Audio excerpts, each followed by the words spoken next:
You know what's worse than watching your husband run away on your son's wedding day?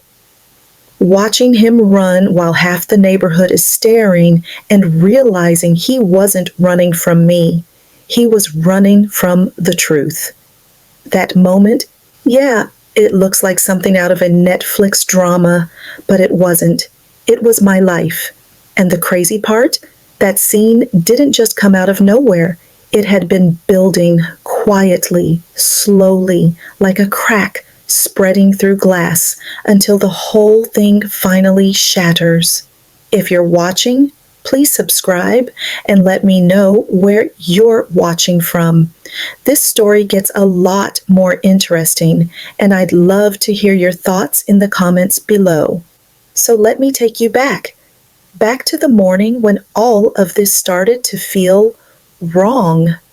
My name is Emily. I'm a mom, an accountant who mostly works from home, and for 25 years, I believed I had built a stable, loving family with my husband, James. I wasn't chasing drama or chaos. I just wanted a simple life, raising our son, Ryan, in peace. But sometimes the ugliest storms don't come from outside. They grow right inside your own home. I woke up that day with my heart racing, even though the house was still and quiet. It should have been one of the happiest mornings of my life. My only son, Ryan, was getting married. There were flowers chilling in buckets on the porch, folding chairs stacked in the backyard, a white arch I helped decorate with my own hands. Everything looked perfect, too perfect maybe, but something inside me wouldn't let me rest. You know when you wake up with that pit in your stomach, that little voice saying, "Something's off here?" Yeah, that was me. I lay there for a few minutes staring at the ceiling, trying to tell myself it was just nerves. I mean, it's normal, right? Moms get emotional at weddings. I should have been thinking about Ryan's smile or how Sophia, his fiancée, was going to walk down the aisle in that sleek satin gown she picked. Instead, I couldn't stop thinking about James, my husband. We'd been married 25 years, and I wish I could tell you those 25 years were filled with romance and roses. But truthfully, they weren't. James was charming, sure. Everyone thought he was this funny, charismatic guy who could light up a room. But behind closed doors, behind the perfect family man act, there was distance, coldness, like he was always holding part of himself back. Lately, that distance had turned into something else, secrecy. He'd take his phone into the bathroom for long showers, late nights at the office, even though he worked from home most days. And when I asked, he'd smile, kiss my forehead, and say, "Don't worry so much, Em. You always overthink God." I wanted to believe him. I really did. But that morning, as I pulled on a sweater and padded barefoot into the kitchen, the silence in the house felt heavy. Ryan was already up, sitting at the table with his coffee untouched, staring into space like he'd seen a ghost. "You okay, honey?" I asked. He looked up at me, and his eyes were darker than I'd ever seen them. "Mom, do you ever feel like people wear masks? Like the version of them we see isn't really them at all?" That stopped me cold. Ryan wasn't the type to get philosophical before 9 a.m. He was my practical one, the kid who made pro and con lists before buying a car. But that morning, his voice cracked like he was standing on the edge of something he couldn't say out loud. "Are you talking about Sophia?" I asked, careful. He hesitated, sipped his coffee, set the cup back down like it was too heavy. "She says she loves me. I mean, she's smart, beautiful. Everybody thinks she's perfect. But I don't know, Mom. Sometimes it feels like I'm just a step, like I'm not really the end game for her." I wanted to wrap him up right then, tell him everything was going to be fine, that cold feet were normal. But then he added, almost whispering, "And sometimes I think she likes Dad more than me." The words hung in the air like smoke. I laughed nervously, too loud. Ryan, don't be ridiculous. Your dad's old. He didn't laugh, didn't even blink. He just looked at me, dead serious, like he was begging me to admit something I'd been trying not to see.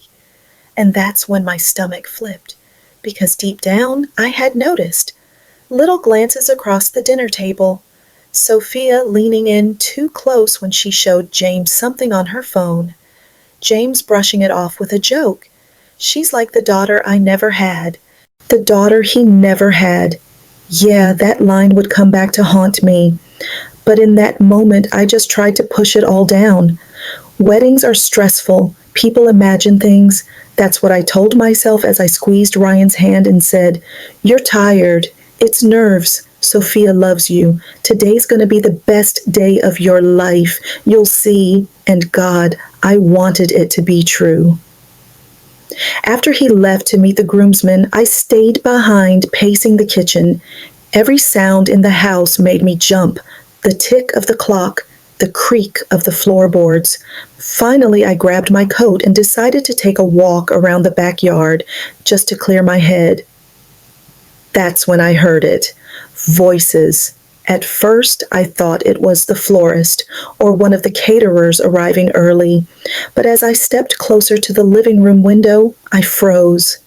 Because the voices weren't strangers, they were James and Sophia, and the sound of them laughing, soft, intimate, the kind of laugh you only share when you're not supposed to, made my blood run cold.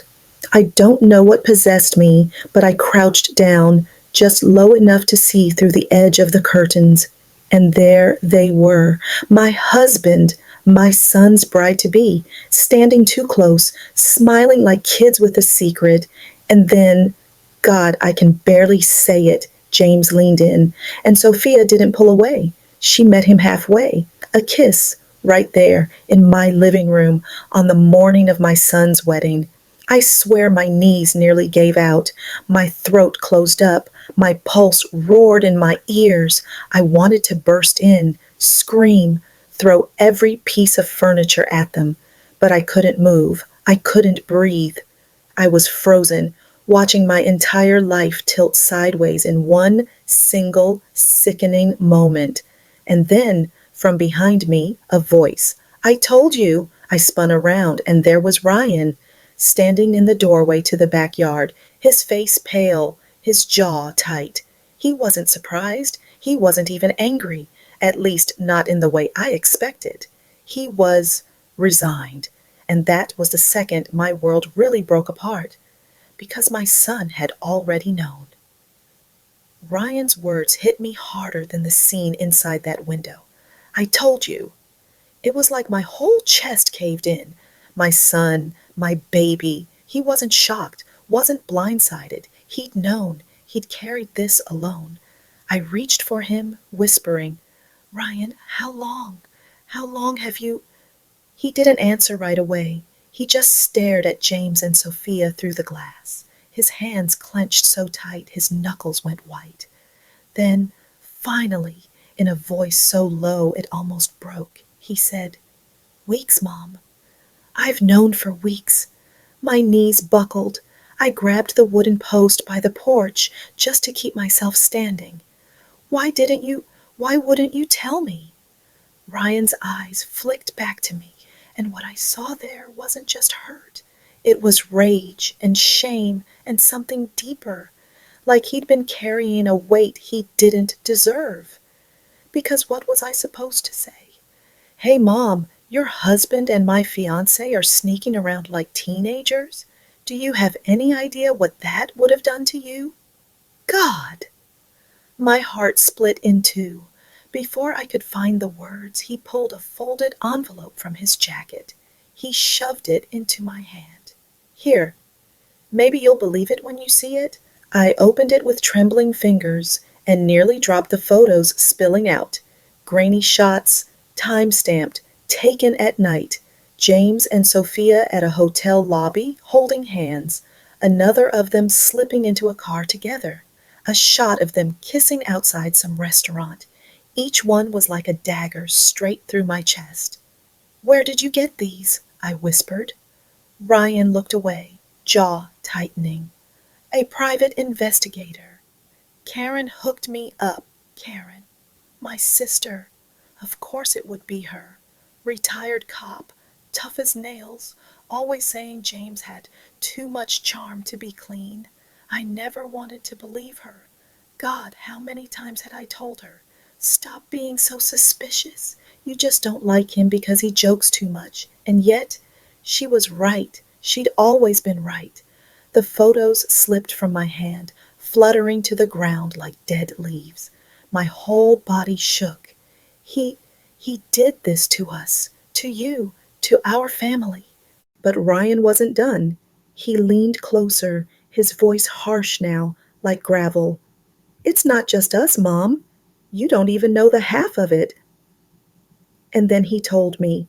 He told me how Karen had been digging deeper, following money trails, pulling bank records.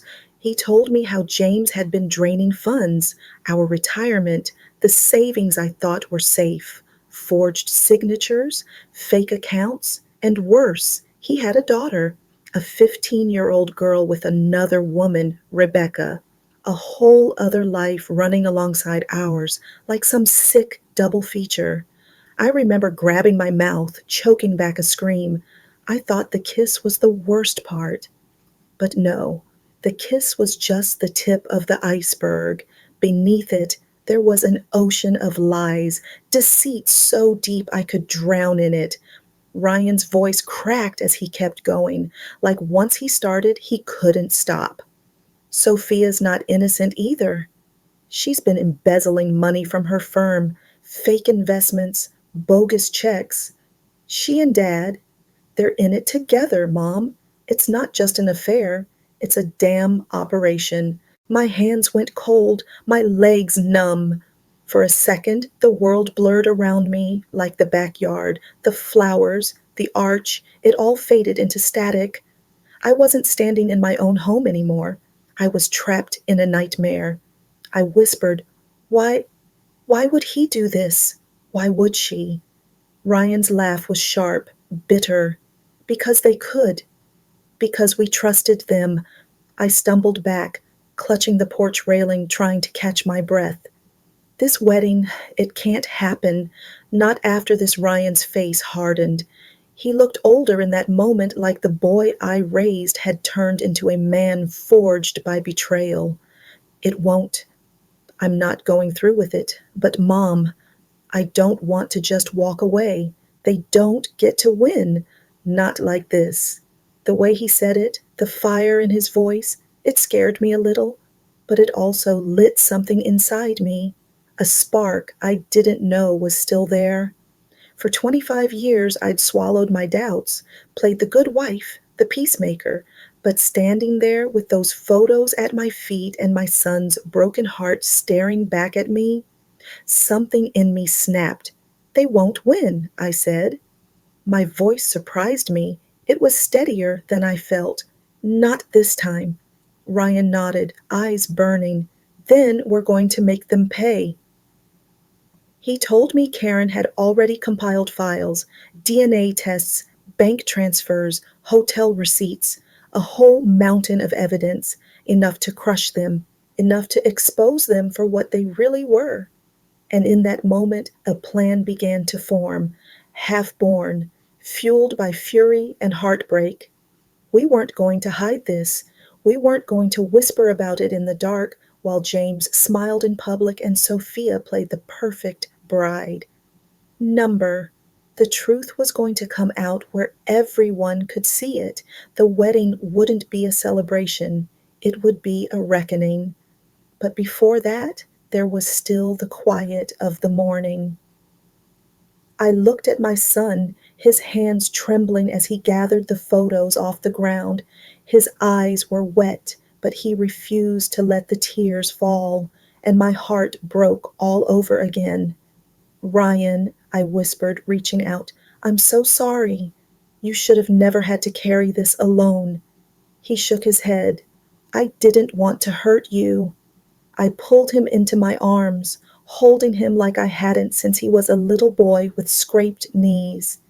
And for a moment, just a moment, I let myself cry into his shoulder, because everything I thought I knew, my marriage, my family, the home we built, it was all a lie. But standing there with my son, I realized something. The lies might have poisoned us, but the truth could set us free. I pulled back, wiped my face, and whispered the words that would change everything. Then let's burn it all down. When I said, let's burn it all down, I wasn't speaking in metaphors. I meant it. For once in my life, I wasn't going to smooth things over or pretend it would work itself out. I was done being the wife who swallowed her doubts, the mother who kept quiet to keep the peace. And Ryan, he looked at me with this mix of relief and fury, like he'd been waiting for me to finally say those words. That night, after the house went quiet and James pretended he had last-minute errands to run, Ryan and I drove across town to Karen's place. My sister opened the door with that sharp, no-nonsense look she'd always had, the one that used to annoy me when we were kids. But now it felt like the only anchor keeping me from spinning out. She didn't say, I told you so. She didn't need to. She just nodded, poured me a cup of coffee, and slid a thick manila folder across the table. Read, she said. And so I did. Inside were documents, receipts, photocopies of signatures I instantly recognized as my own, even though I never signed them.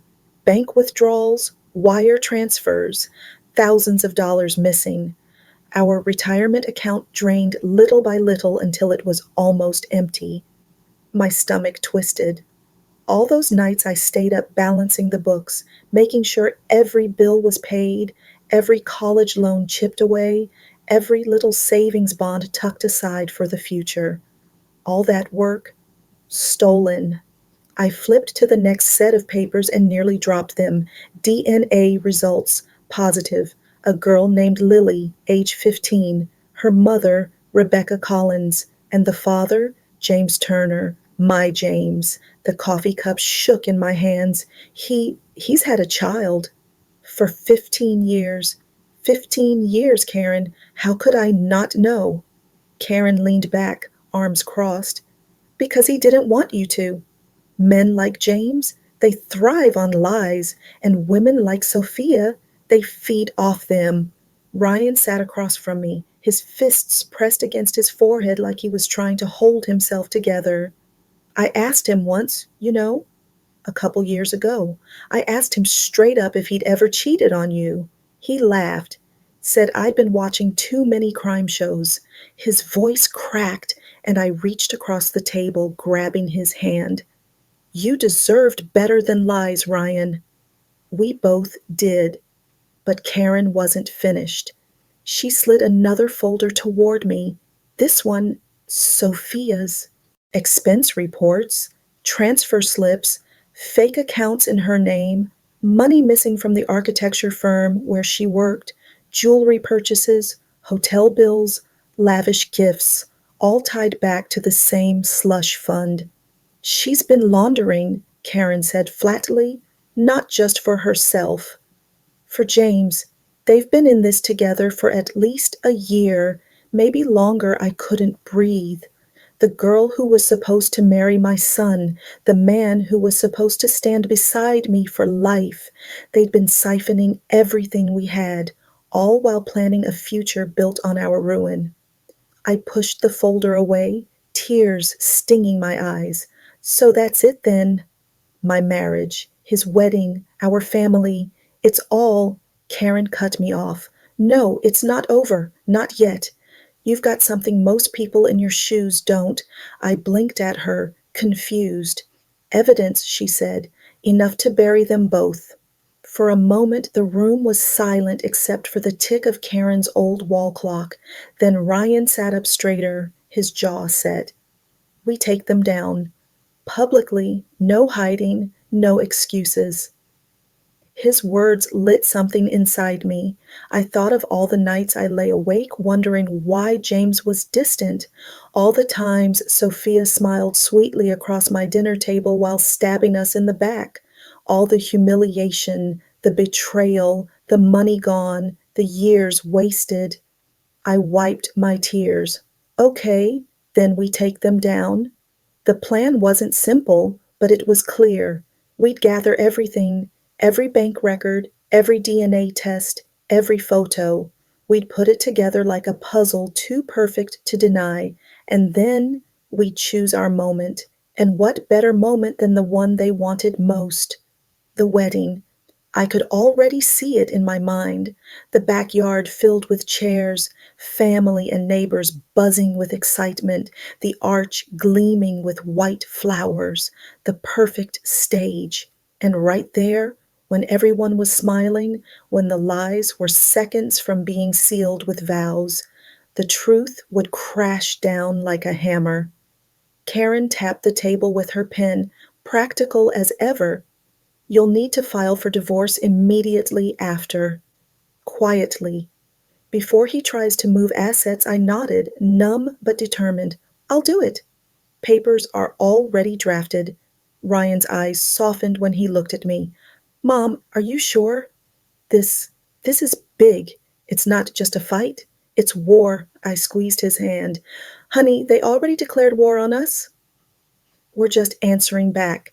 For the next few nights, we worked in secret. Karen scanned files. Ryan organized photos into slides. I drafted statements, dates, timelines.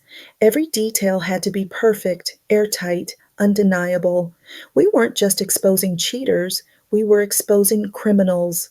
Sometimes, in the quiet hours past midnight, I'd sit alone at the kitchen table, staring at James's handwriting on those forged checks, my name copied carelessly like I was nothing more than an obstacle to erase, and my chest would ache, not just from anger, but from grief.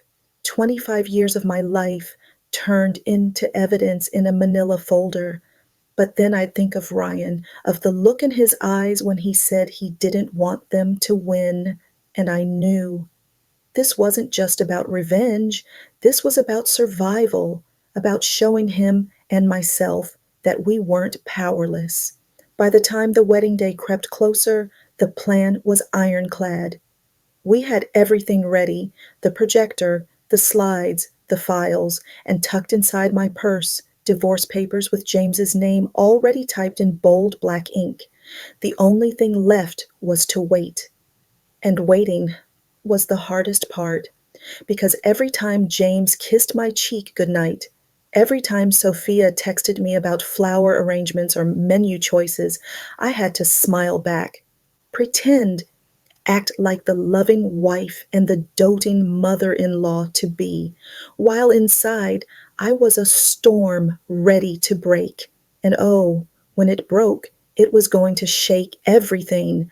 I swear to you, I've been to plenty of weddings in my life, but nothing could have prepared me for what went down that night. Imagine this. Flowers everywhere, candles flickering, waiters rushing around with champagne, the DJ setting the mood. It was supposed to be the happiest night of Ryan's life. My son, my baby. Instead, it turned into something out of a courtroom drama. Only worse, because this wasn't scripted. This was our lives, our humiliation, our breaking point. When Ryan grabbed the microphone, I thought he was just going to thank everyone. You know, the usual, we're so happy you're here, cheers to love kind of thing. But his voice, it was shaking, and not from nerves. It was anger, raw, barely contained rage. He looked at Sophia, standing there in her designer gown, all smug and glowing like she owned the room. Then he looked at James, my husband, his father, and suddenly my stomach twisted into knots because I knew this wasn't going to be some polite little toast. Before we continue this wedding, Ryan said, his voice echoing through the speakers, I think everyone deserves to know who exactly they're celebrating tonight. You could feel the air shift. The laughter stopped. Glasses froze midair. Guests exchanged nervous glances. And Sophia's smile cracked for just a second, just enough for me to see the panic behind her eyes. Ryan pulled out a small folder from behind the podium. Papers, printed emails, screenshots. My heart nearly stopped beating. He wasn't bluffing. He held one up, reading aloud. James, I can't wait to see you tonight. I'll make an excuse to leave early. Ryan's been so distracted planning the wedding, he doesn't notice a thing. The words slammed into me like a truck. My knees buckled. That was Sophia's voice, her words, to my husband. Gasps filled the room. Some guests covered their mouths. Others just sat frozen, wide eyed. Sophia lunged forward, whispering harshly, Ryan, stop this! Stop it right now! But he pushed her hand away, eyes burning. Oh, I'm not done, he said. Not even close. He flipped another page. This one's from Dad. To Sophia, dated 6 months ago. I promise you, once Ryan's career takes off, we'll have the freedom we've been talking about. Emily won't be a problem. She never suspects a thing. I felt like someone had ripped the floor out from under me. My own husband, writing about me like I was some obstacle, like I was disposable. The woman who built this family, held it together for decades, suddenly reduced to nothing. The room was dead silent except for the sound of my pulse thundering in my ears.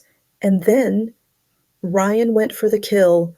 Do you all remember when Sophia started showing up at our family dinners? When Dad insisted she was perfect for me? You know why? He turned, staring at James. Because she already belonged to him. That was it. The moment everything shattered. Sophia's mother screamed. The priest actually stepped back, clutching his Bible like the devil himself had walked into the room. Guests began whispering, some standing, some already grabbing their coats like they wanted no part of this circus. But Ryan wasn't finished. His voice cracked, but he forced the words out anyway. My father and my fiancé behind my back for over a year. And you know what's worse? They used me. They used this wedding for money, for appearances, for whatever sick fantasy they thought they could get away with. I wanted to collapse. I wanted to scream. But instead, I just stood there, frozen, watching my son expose the ugliest truth imaginable. And then, like some twisted encore, Ryan pulled out one last envelope. This, he said, is the financial report from the Dad's company. Turns out, a big chunk of my college fund, Mom's savings, even some of the money we set aside for this wedding, gone, transferred, to cover debts, to fund trips, to pay for gifts Sophia never bought herself. You could hear the murmurs spread like wildfire. He stole from his own family with his son's fiancée. My God, James finally snapped. He lunged forward, trying to grab the papers out of Ryan's hands, shouting, That's enough! You don't know what you're talking about. But Ryan shoved him back, his voice roaring into the mic. Oh, I know exactly what I'm talking about. I have every receipt, every email, every lie Sophia broke then. She screamed, tears streaming down her face, mascara running, begging Ryan to stop, swearing it wasn't what it looked like. But nobody believed her. Not anymore. And me? I just stood there shaking, my hands gripping the back of a chair so tightly my knuckles turned white, because as much as I wanted to faint, as much as I wanted to run, I realized something. This was the moment. The truth wasn't hidden in whispers anymore. It was out. It was ugly, but it was ours. The wedding was over, but the reckoning, that was just beginning. You know how sometimes after a storm, there's this eerie silence, No birds, no wind, nothing. Just the weight of destruction hanging in the air. That's what the room felt like after Ryan dropped those papers on the floor. Silence, heavy, suffocating. The music had stopped long ago. The DJ just stood frozen, one hand hovering over the soundboard like he wasn't sure if he should play something or just pack up and leave. Guests were whispering, shifting in their chairs, some clutching their purses and jackets like the place had turned radioactive. And honestly, it had. Nobody wanted to be caught in the fallout of what just happened. I remember staring at Sophia. Her perfect curls were slipping loose, her makeup streaking down her cheeks, and her white dress, God, that white dress, suddenly looked ridiculous.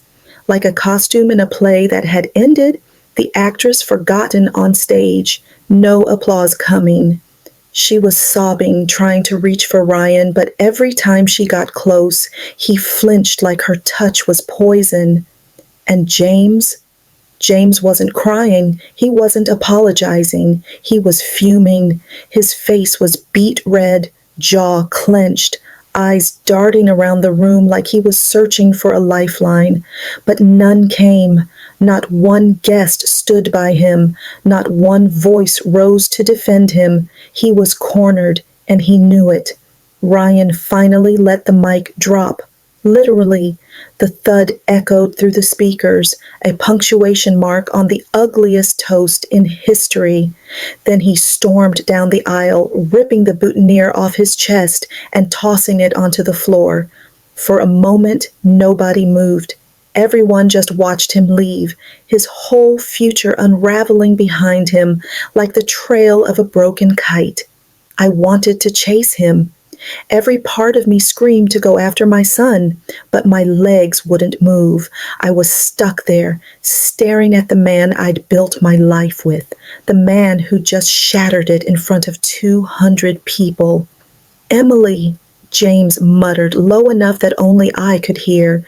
His voice wasn't soft, wasn't sorry. It was commanding, like he thought he still had some control over me. We'll fix this. Don't make a scene, I actually laughed. I swear to you, I laughed. Not because anything was funny, but because it was insane. Don't make a scene, I whispered back. James, you already burned the whole house down. There's nothing left to fix. And then I walked away, my heels clicking against the marble floor, echoing in the silence like gunshots. People parted as I passed, some nodding at me with pity, others just staring. I didn't care. I needed air. I needed to breathe before I drowned in that suffocating ballroom. Outside, the night was cold, the kind of sharp chill that wakes you up even when you feel half dead inside. I found Ryan sitting on the steps, his tie undone, his hands shaking as he lit a cigarette. He doesn't even smoke, but that night he did. When he saw me, he didn't say a word. He just looked at me, his eyes swollen and raw, and in that moment I didn't see a grown man. I saw my little boy again, the one who used to cry when his Lego castles collapsed, the one I promised I'd always protect. And my heart broke all over again because I'd failed him. I'm sorry, Mom, he whispered, his voice cracking. I sat down beside him, pulling his head onto my shoulder. No, honey, don't you dare apologize. You saved us tonight. You did what I should have done years ago. We sat there in silence for what felt like hours, the muffled chaos of the wedding unraveling behind us. Guests leaving, voices raised, chairs scraping. Inside, James was probably spinning some story, trying to salvage what little reputation he had left. But out there on those cold stone steps, it was just me and Ryan, broken, exhausted, but free. When the last of the guests had cleared, Sophia stumbled out. Her mother was dragging her by the arm, hissing under her breath. Do you realize what you've done? Do you understand the shame you've brought? Sophia looked at Ryan like she still had a chance, like maybe if she cried hard enough, he'd forgive her. "Ryan, please," she sobbed. "You don't know everything. Your dad, he promised me things. He made me." But Ryan cut her off. His voice was ice. "Stop. Just stop. Every word out of your mouth is another knife. I'm done bleeding." She broke then, collapsing to the pavement, her sobs echoing in the night. Her mother dragged her away, and I swear that was the last time I saw her. She was gone out of our lives. But James, he wasn't gone yet. He came out minutes later, his suit jacket crumpled, his tie pulled loose, his eyes wild. He pointed at me like a man possessed. "Emily, this isn't over. You walk out on me now. You'll regret it. You'll lose everything." I stood up, finally finding my strength. My voice was steady, even though my whole body was trembling. "James, I already lost everything. Tonight just proved I never had you to begin with." And I walked away. This time, Ryan walked with me. We didn't look back. That night, we drove home in silence. The house felt different, emptier, darker, but it was ours without him. We didn't talk much. There wasn't much left to say. The wounds were fresh, bleeding, but deep down I knew one thing. This wasn't the end of us. It was the beginning of rebuilding, of healing, of finally living without the chains of lies and betrayal. And as painful as it was, part of me felt lighter. Because sometimes, when the storm finally passes, you realize it didn't just destroy, it cleared the air. You know how some endings don't really feel like endings at all? More like a reset button. That's what the weeks after the wedding felt like. Not a death, not a tragedy, but a reset. Don't get me wrong, it was hell at first. The whispers, the phone calls, the questions from neighbors pretending they cared but really just digging for gossip. Our names were in the local paper. Backyard wedding turns into scandalous showdown. Can you imagine seeing your family name splashed across the front page like some reality TV headline? Yeah, that was our life for a while. James tried to fight it, of course. He spun his lies, claimed it was all misunderstandings, that I'd lost my mind, that Ryan was unstable. He even tried to paint Sophia as the one seducing him. But lies have an expiration date, and his ran out fast. Once the bank statements and the DNA results made their way into court, it was game over. The divorce was ugly. Lawyers, accusations, long hours sitting in courtrooms that smelled like old paper and burnt coffee. But when the gavel finally came down, when the judge signed those papers, I felt lighter than I had in 25 years. My marriage had ended, not with tears, not with regret, but with relief. James lost more than me that day. He lost his house, his reputation, his job. He lost the family he thought he could manipulate forever. I didn't need revenge. Life handled that part for me. As for Sophia, well, let's just say embezzling from your own firm isn't something the law takes lightly. She traded in her white wedding dress for an orange jumpsuit. Last I heard, she was serving time. Her name whispered only in cautionary tales at office water coolers. But here's the thing, the story wasn't about them anymore. Not James, not Sophia. It was about us, me, Ryan, and someone new. Lily. Yeah, Lily. The daughter James had kept hidden for 15 years. She showed up on our doorstep one afternoon, clutching a worn out backpack, her eyes full of fear and curiosity. She didn't know what to expect. Honestly, neither did I. But when I opened the door, I didn't see her as a mistake or a reminder of betrayal. I saw a child, innocent, caught in the middle of a mess she never asked for. Ryan was cautious at first, angry even. She was, after all, living proof of his father's double life. But over time, something softened in him. Maybe he saw a little sister who needed him. Maybe he saw a chance to protect someone the way he wished he'd been protected. Either way, he let her in. We both did. And in the strangest, most unexpected way, Lily became the glue that held what was left of us together. I sold the old house not long after. Too many memories in those walls, too many ghosts in the hallways. We moved into something smaller, cozier, a place with no history, no secrets lurking in the corners, just clean walls, fresh paint, and sunlight pouring through the windows. It wasn't the house that made it home, it was us. Ryan started taking photography classes, said he wanted to capture life the way it really is, raw, unfiltered, honest.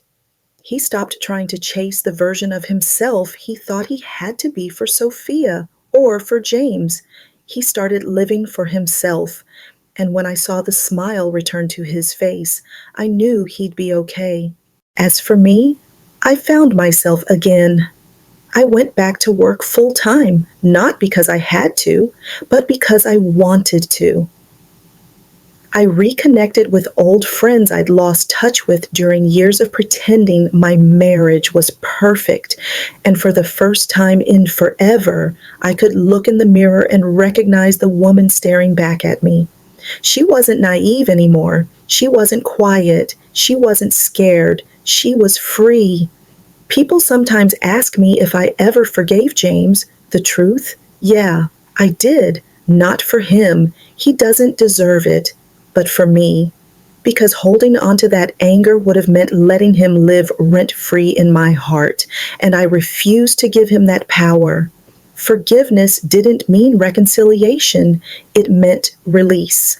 And here's the thing I've learned. Family isn't about who you share blood with. It's about who shows up for you when your whole world falls apart. For me, that's Ryan, that's Lily, that's the tiny circle we built out of the rubble of betrayal. We didn't just survive what happened, we rebuilt, stronger, smarter, kinder. And if you're listening to this, maybe you've been betrayed too. Maybe not in the same way, but in a way that cut you open and made you think you'd never heal. Let me tell you something. You will. You don't have to stay broken. You don't have to carry the weight of someone else's lies. You get to start over. You get to write your own ending. That's what I did.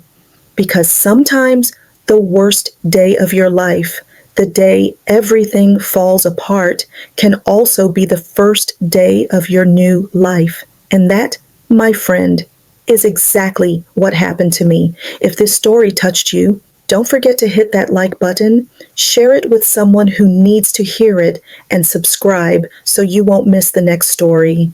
And please tell me in the comments, what would you have done if you were in my shoes? I'd love to hear your thoughts.